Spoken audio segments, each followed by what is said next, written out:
Britney Spears with Hold It Against Me. My guest of the day is an inspirational personality and he's on the phone. 94.3. This is Good Morning Mumbai with Hrishikesh.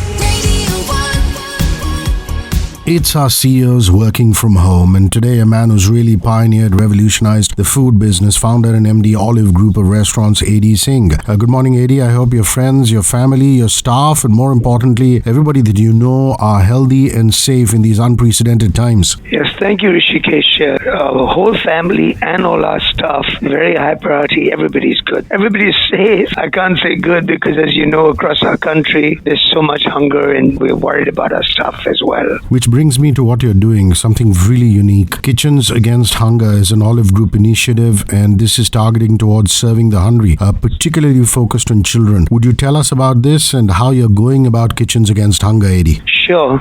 So as a company, we've always tried to be a company with a conscience and have worked in many, many different ways to support different NGOs over the years, going back actually from when I started myself in the restaurant business.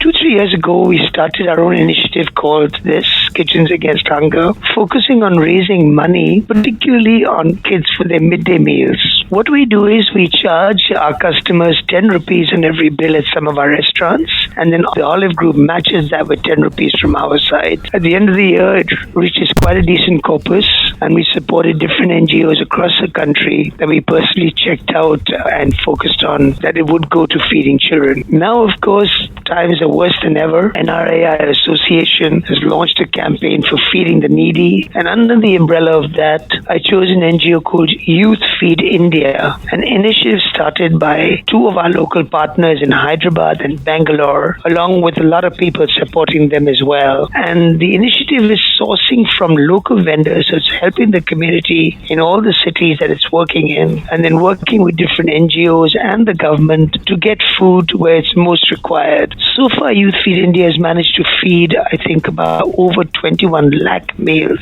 which is really, really encouraging, and I'm so happy to be supporting that. I've been trying to raise money through all my social media and my WhatsApp groups, and I hope that we're able to feed as many people as possible. Wonderful initiative. That's our efforts with Kitchens Against Hunger. Also, you have a donation page, which is keto.org. This is the crowdfunding site which is started by Kunal Kapoor, Kunu, the actor. And for those of you who are listening, it's keto.org/fundraiser/SAFA for Corona to donate. keto.org/fundraiser/SAFA for Corona to donate. So you also welcome, any kind of donation to keep the processes, the wheels of the distribution running. Yeah, actually, I have to say, Hrishikesh, I've been very encouraged to see pretty much all around I'm hearing people are looking to try and do their bit and to support, because everybody is seeing all the pictures of, our migrants, people walking, people without food, and they realize the scale of the problem, and everybody wants to try and help. So we're trying to raise money, I guess, in every way possible. Every little bit helps. Excellent. Back with a man who has revolutionized the restaurant and eating out experience in this country. A.D. Singh on my CEOs Working From Home series. I'm Hrishikesh, and we'll be right back after this Eagle Eye Cherry Nene Cherry song. Long way around, only on 94.3 Radio 1. One World, your station. One Direction and best song ever. The entrepreneur behind Olive Bar and Kitchen, Susie Wong, Ek Bar, Olive Bistro, Monkey Bar, Guppy, Soda Bottle Opener Wala, amongst others, is my guest on my CEOs Working From Home series. It's A.D. Singh. More conversation. 94.3. This is Good Morning Mumbai with Hrishikesh. Now let's come back to your wonderful career and your brands. People are giving you Lifetime Achievement Awards, but you're far from done. Your website seems to say we're very excited about Bottleneck, our latest venture. So does it still, do you still get a knot in the stomach like, back when you started Just Desserts, whenever a new venture is about to go on, or are you just very confident and smooth saying, been there, done that? I have to tell you, Hrishikesh, and I'm sure, I hope we'll encourage a lot of our new entrepreneurs who are listening, that even, despite my 30 years now of being in the business and the very, very capable people who are working with us, despite all that, we also still make mistakes. We've closed a few restaurants over the years, and now on the back of this pandemic, we're going to have to close a few more. So, making mistakes in this business is easy. It's a tough business, Very exciting, a lot of growth potential, but a tough business. And therefore, for me, every decision about opening a new place is still a knot in the stomach. Fair enough. But, when you look at your portfolio of restaurants, right from the first Olive Bar and Kitchen, which launched right here in Mumbai in Union Park, and then, more recent ones like the Fatty Bows and the Grammar Rooms, and in between you've got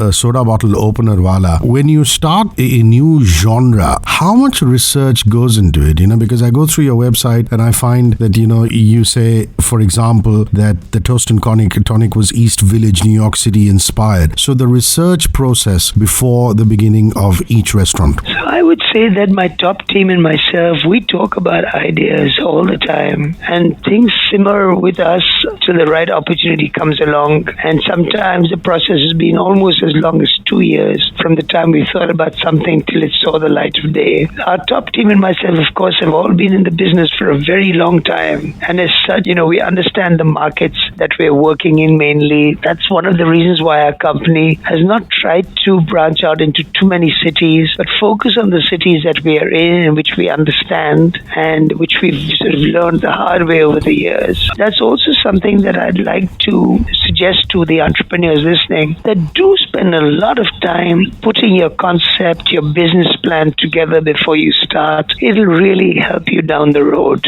I unfortunately see too many people with a good idea or good with food rushing to open and then struggling after they do. And so I'd urge everybody to take a lot of time like we do in getting your product right, every aspect of it right. Make it as strong as it can be. That's the best way to reach for success.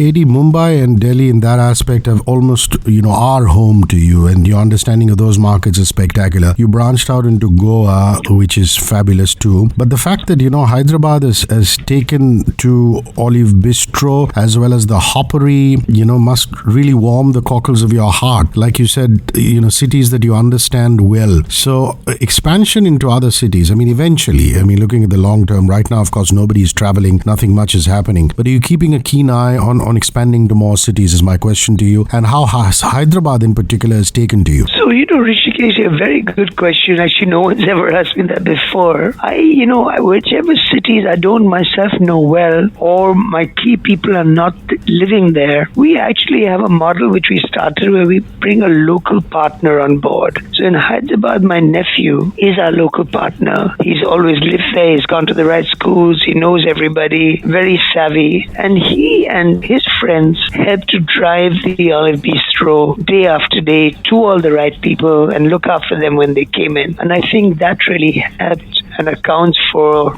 our success in Hyderabad. So that's a model which we follow in every other city, and now going forward, say for example in Calcutta, we brought on a lady. She came and interned with us for a year, and she's done a great job there in so many different levels as well. So that's really how we reach out to new cities and go very step by step. Back up ahead with AD Singh, the founder MD Olive Group of Restaurants, on my CEO's Working From Home series. But not before I play you some Jerry Halliwell and It's Raining Men. Enjoy 94.3 Radio 1 One World, your station. My name is Hrishikesh. Jordan, Rizzle Stevens and Harley Sylvester Alexander Sewell, the duo from Brighton in the United Kingdom who call themselves Rizzle Kicks. That's their hit Mama Do The Hump. AD Singh of Ollie, the Hoppery, the Grammar Room, Sarai, the Fatty Bow and Toast and Tonic fame is my guest today on my CEO's Working From Home series. More chat. 94.3. This is Good Morning Mumbai with Hrishikesh. Now, challenges in terms of a very, very difficult restaurant to put out there. It hasn't been an easy ride. And of course, like I said, these are unprecedented times. But before this, amongst your entire portfolio of restaurants, bars, kitchens, what's the one that gave you lots and lots of jitters? What is the one that was the most difficult to set up, and why, please? We've always been sort of pioneering new concepts. So, for example, when we did Olive, it was the first Mediterranean restaurant. It was in the suburbs of Bombay where there was hardly anything decent at that time. When I opened in Delhi, it was in Mehroli. People were shocked. Mehroli was where people used to drive for a picnic. So in that sense, we've always been very pioneering and therefore taken bold gambles. We have had failures, and one of the projects that was close to my heart was a brand I created called Lady Baga, which was a Goan beach shack that I sort of grew up with. And I tried to recreate the feeling and the things that it stood for, the food, the experience. I've opened 3 of them, and unfortunately, for different reasons, all 3 failed, and I had to shut all 3 down. That's probably the brand that was our least successful and gave me the most sadness. You know, I have to say this. We have 2 daughters, and the elder one just swears by Fatty Bao. And I'm sure when you started Fatty Bao and even Guppy, this is not cuisine that, India took to very, very easily, but look at the resounding success. So, sometimes you take those risks and, they just come off, and it's absolutely fabulous. It's like asking a father which of his children are dearest to him, but amongst all the brands, what is most close to your heart? What is most close to your heart? So Hrishikesh, exactly as you said, you have 2 daughters now. Which one is your favorite? You put me in the spot there. We're going to come to your daily timetable. The work from home thing hasn't been easy. Do you just go with the flow, AD, or do you set yourself up for, calls between this and this time, videos between this and this time? How's it all been flowing for you and all the other people, your leadership team in particular? Okay, so actually it's a very tough time for me and for the top leadership of the company. And in fact, I'd say for all our top managers, because no revenue at all, no reserves, and all the worry is mainly about our employees. I work all day. In a way, it's more stressful than normal because we're trying to put all our best strategies in place to try and survive this and come out stronger, to stay connected to our customers, maybe try and reach new customers. And then above all, how do we manage to look after all our employees? We have about 1,800 of them across the country. And in most cases, their families are dependent on their income. So that's a huge responsibility on the company's heads, my heads. And that's been something that we've been spending a lot of time on. Also, Hrishikesh, we were saying earlier, when you're looking around at what a tough time our country is going through, that's also a big responsibility on all our heads. So between all this, it's been actually a very busy time during the day. I normally, as for my timetable, I get up fairly early, and so does my younger kid. He's 2.5, and so we snuggle up and get about half an hour, 45 minutes together before the workday starts. And then once the workday finishes, I try and help my daughter with her homework, which is tough because she's learning things that I don't know anything about: Chinese, ballet, Kathak. So, I try and do whatever little bit I can, where I can, maths and English mainly. And later on in the evening, we play with the kids and get a couple of hours, which they're really thrilled about. Enjoying some daddy time, the kids. That's lovely. More with A.D. Singh coming up. The man who's pioneered the restaurant and food scene in this country. Hang by for some script and Will I Am on the playlist now. This one's Hall of Fame, only on 94.3 Radio 1 One World, your station. I'm Hrishi K. Nickelback with their made-for-radio rock, a track called Photograph. A.D. Singh is the highlight of our CEO's Working From Home series today. It's so easy to hang on to every word he says, such as the charisma of the man who is founder and MD of the Olive Group of Restaurants. 94.3. This is Good Morning Mumbai with Hrishi K. A lot of people are turning around and saying, the major restaurateurs, that they're looking very seriously at the home delivery scene. But then the other end of the spectrum is it's not really going to pay for all the real estate cost, is it? I mean, at the end of the day, you've got, restaurants to run which, have rentals, have overheads. So how do you view the food delivery at home business? A lot of what you're doing currently, will it convert into that, is my question to you. Yeah, there's no doubt, Hrishikesh, that especially because of the pandemic, the delivery business is going to grow. And I guess more importantly, people's mindsets will change. This is actually the coming of age of that business, I'd say, around the world, even more than it has been growing in the past. Yes, in the case of most of the restaurant groups, while we do delivery a bit, that's not what we built our businesses for. Our kitchens are in very expensive real estate, and our expertise is also in providing a great dine-in experience. I think to go forward for all of us, we're going to need landlords who are fairly understanding and are looking at their long-term interests and our long-term interests, and seeing how we can all, revive together. And I think also the industry is hoping for a reasonable level of government support like we're seeing worldwide. And without these two things, I think it's going to be quite difficult for most of us to keep going. Your favorite business leaders, captains of the industry who have inspired you? I mean, you can pick people from food or you can pick otherwise. Just, CEOs like yourself who have built successful businesses and who are really noteworthy. Hrishikesh, outside the food industry, I think one of the people I really look up to is Kannan. He's built a company in India and really grown that company. He's done it with integrity. The products are very good. For our companies, we bought Scorpios for years, and they're creative, they're innovative. Most of all, I'd say he's done that the way that our group is, also with a conscience. They're very focused on their charity initiatives. In fact, one of them, Nanni Kali, which I think you and I both really support and look forward to every year for the girl child. And I'd say lastly, Anand's done all this with wit and humor and a sense of, humanity and decency. So he's one of the business leaders outside the food business that I really look up to. In the business, I'd say one of the people I can think of is a man called Rohit Khattar. He's about my age. He's a man who opened Indian Accent when modern Indian food, nobody would even think about that as a viable concept, and is therefore in some senses the ambassador of modern Indian food worldwide. He's also a very decent person, solid, steady, great integrity, and he's one of the people that I really look up to within the industry. I was telling Anand Mahindra at the Mahindra Blues Festival, saying that he really puts his money where his mouth is. You find all these captains of the industry, car manufacturing CEOs who don't drive their own brands. They have these fancy German cars, and even though Anand can afford those fancy European cars, he still drives his own brand, which I think is really amazing. You'd agree with me.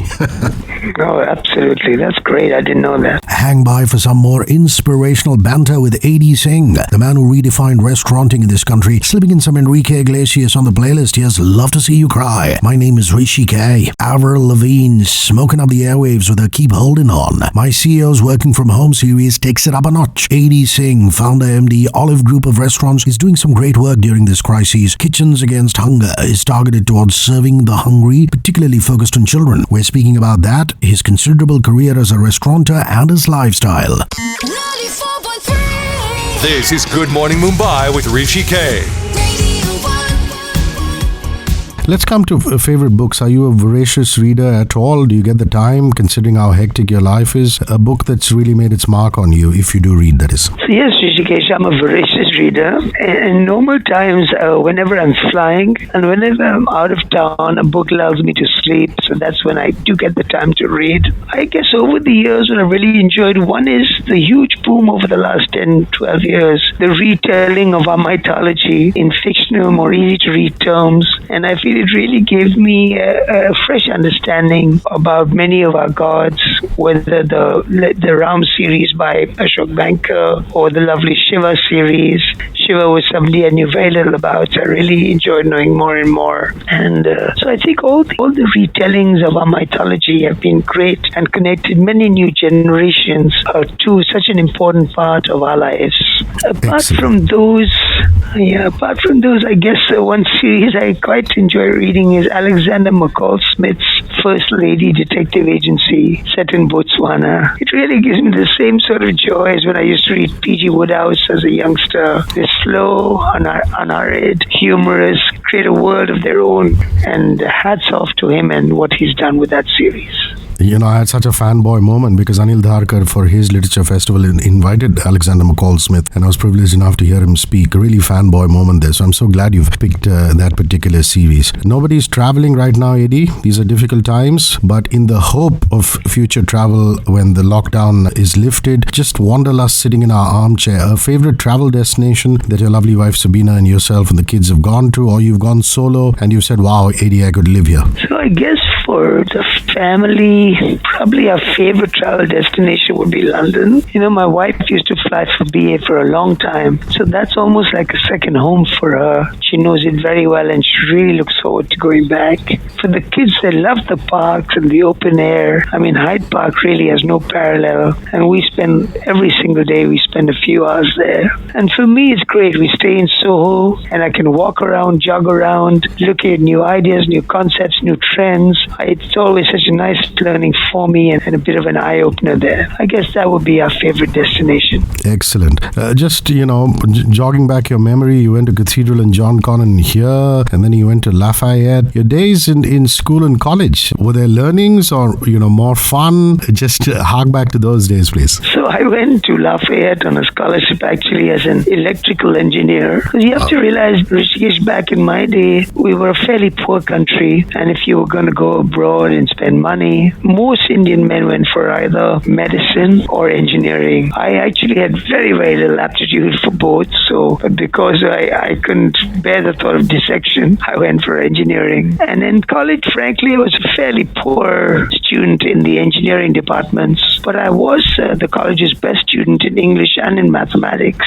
And I was also the president of the Foreign Students Association. And in my college, which was very big, I was a resident advisor looking after and mentoring freshers coming in every year. I think I got a lot out of that. I think the mix that I did of academics and non-academics was good. And because my college had people from about 150 countries, it was really an eye-opener for somebody coming from a somewhat sheltered life at that point. And I understood people and countries and got a sense of them so much better. I think I did the balance of college life well, though I didn't emerge as a student with a magna cum laude, but I did reasonably well, and I think balance was good, and that's very important. Wow, what an eye-opener, those experiences. A last leg of conversation still to come with a very wise and very sharp A.D. Singh on my CEO's Working From Home series. Here are the Backstreet Boys with Drowning, only on 94.3 Radio 11 World, your station. I'm Hrishi K. Arman Malik pulling some heavy punches there for Indian performers who are looking at a career in international music. That's his debut international single, Control. Home stretch of my CEO's Working From Home series for today. Think Olive, Monkey Bar, Guppy, Soda Bottle Opener Wala. Think the Hoppery, the Grammar Room, Sarai, the Fatty Bow, and Toast and Tonic, and you think of an entrepreneur who pushed the boundaries of restauranting and eating out. A.D. Singh is that entrepreneur. A last leg of conversation with him. 94.3. This is Good Morning Mumbai with Hrishi K. I want to tell everybody who's listening to this broadcast that, everybody talks of the great Sanjeev Kapoor as being the pioneer as far as cooking shows and food shows were concerned. And I tell all the new age guys, whether it's a Ranveer Brar or a Vicky Ratnani, all these chefs on the telly, that A.D. Singh was one of the originals. I mean, I grew up listening to a food show that you used to do on the radio. I know it's many, many years ago, but it really gave me a perspective on new places to eat and, stuff that was happening in and around the food scene in Mumbai city, and that I think was really special. I remember telling Manu Chandra, who views you as a mentor, and he said, I wish I could hear any of those programs.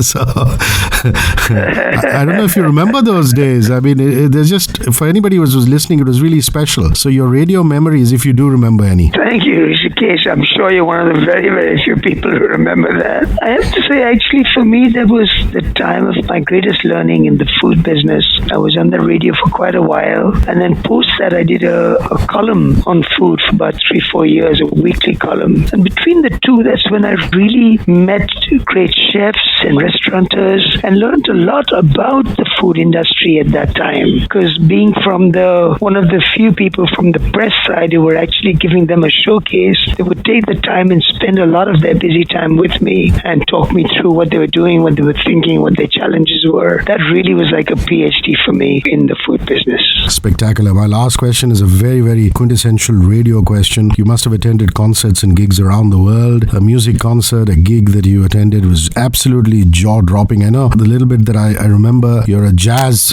follower. You could pick a jazz concert or a mainstream concert, a gig that you've been to. Yeah, Hrishikesh, when I opened Just Desserts, where we only played jazz music, both live and recorded, that's when my love for jazz actually began and grew. And so over the years, I've attended jazz concerts, mainly, of course, in India. But the one that was unforgettable for me overseas was I went with a close friend to see the North Sea Jazz Festival, and that's outside Amsterdam. They have some of the world's best jazz musicians and world music musicians. And one of my very favorites, Cesare Evora, was performing there that year, and I got to hear her live. In fact, I went to the front of the stage and danced. It was just unforgettable. I heard some new people like Erykah Badu, who actually I didn't even know about, and some more great African singers, just absolutely mesmerizing. So North Sea Jazz Festival still goes on. It's a great mix of world music and jazz musicians. And so for anybody interested in something like that, I would strongly recommend it. My only caution would be it's overwhelming. There's so much going on. Don't try and catch everything. Just sit back and enjoy them one at a time, and it'll be a memory for a lifetime. A.D. Singh, this has been such a special interview, and when all is well and the lockdown is lifted, I'm going to request you to come into studio so that we can have a live interaction. But this has been special. Thank you very much for speaking to Radio 1, and from me, Hrishikesh, and everybody, a big hugs to you, virtual hugs, and for all that you do. Bye-bye. Bye, Hrishikesh. Thanks a lot. Great talking to you. This is Matchbox 20 and our song on 94.3 Radio 1. One World, your station. My name is Hrishikesh.